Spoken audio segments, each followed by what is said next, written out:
Do you know what the funny thing is as well? In 1829, the peelers came on the scene, yeah? And they had a discussion about whether they were going to call themselves a police force or a police service. And they actually chose force. But then they thought about it and thought, well, that sounds like we're being a bit like the army. So they changed it to service. And we live with a police service. And what do? They act as a police force. Everything is 180 degrees the opposite of whatever you see. Believe me, it's 180 degrees. Everything. You look at any of their statutes, what they say they're going to do is the complete opposite of what exactly happens. Seriously, you've just got to look. You've just got to look with different eyes. This gentleman on my left, I nearly said right, because last time I was over there. This gentleman on my left is how I've modelled this, not actually, but I've modelled this on a dear friend of mine called Mick. And Mick, when I was a youngster, I was a pain in the arse. To these boys, I was a pain in the arse. I was always up to mischief. I was always getting in trouble. But Mick showed me what a policeman was all about, because I wasn't disturbed. Actually, I'll tell you that. A lady told me the other night I was very disturbed. I needed psychiatric treatment. She did. Yeah, she did. Poor thing. Because generally you reverse it and it actually means she needs psychiatric treatment. I didn't want to tell her that though. I'd upset her enough. But this gentleman on my left, when I was growing up and I was in a lot of bother with the old Bill, I saw people who naturally were compassionate, they cared. They generally cared. And Mick could have nicked me so many times for stupid things that I'd done. And when he did nick me, I held my hands up. That's one thing I always did. If I'd done something wrong, I held my hands up, said, yeah, fair cop, you got me. You know, the Stevenage police station was basically a hotel for me when I was a kid. You'll probably name it after me one day. But Mick showed me, and I understood what a policeman was about. Since getting into this, I see this on my right-hand side. This is what I see now. Yeah, that's what he needs, yeah, right there.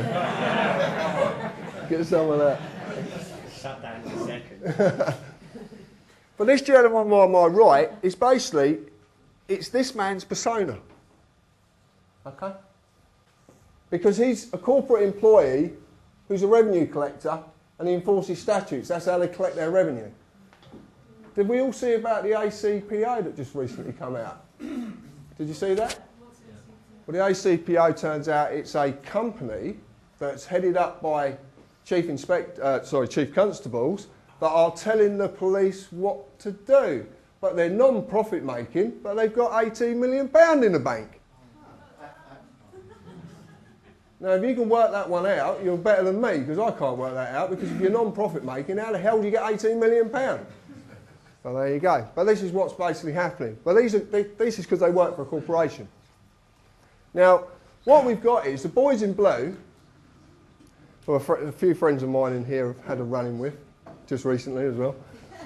The boys in blue, this man on my left, this man on my right, have forgotten this is what their real job is. Their job is, under the common law of this land, is to never, ever deny or delay right of justice to any individual in this land. It doesn't matter where you're from, it doesn't matter what you're doing here. They cannot deny right or justice. They cannot do it. And they're there to uphold the law, not enforce the law. Okay? With common law, there comes something called discretion. And discretion is what a jury uses. That's why a jury is so important in a court of law. Because they can null the case if they believe the law to be unjust. They can go against the law if they believe they believe the law to be unjust. And the jury can't be swayed. But what happened in the De Menzies trial recently? What happened? Absolutely. Well, that's not possible. Not in a proper court of law. So what we basically suffer under are corporate courts, and these boys are forcing statutes on you to make sure you turn up in the corporate court. Now this man on my left, this man on my right, doesn't know about this man on my left. I'm not being told this anymore, and I had this from an ex-policeman recently, Albert Burgess, has been telling me. And he says what they're being trained as This man here, they don't know about him, but they know about him. That's all they know. They don't know anything else. So when you contest this man and you say to him, am I obliged to answer your questions? What they actually say to you now, which is quite funny, because Richard, one of the admin off of TPUC, asked one of these gentlemen a couple of questions, and he got arrested for obstructing a police officer in his duty for asking questions. He sits there and he'll tell you all about it. Didn't you, Rich? So we got no chance. No, because I know. No. Don't jump the gun. So basically, that's what we've got. I want to show you a little video. I want you to watch this.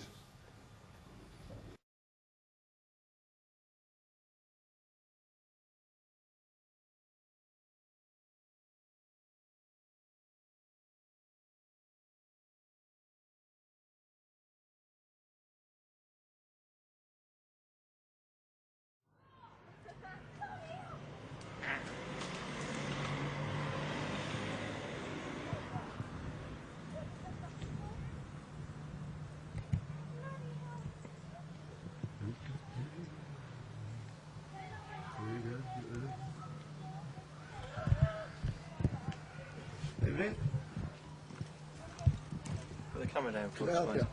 What? Can I help you? Put the camera down for us. What? Whoa. I'm in my own garden here, mate. Okay. What, you come bursting down? Filming the police? It's not an offence at all. It is, sir. No, it's not an offence at all.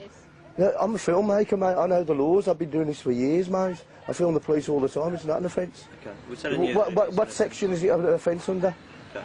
It's an offence, sir. What section is it an offence under? I'll find out for you. If you can switch the camera off. No, I can't switch my camera off.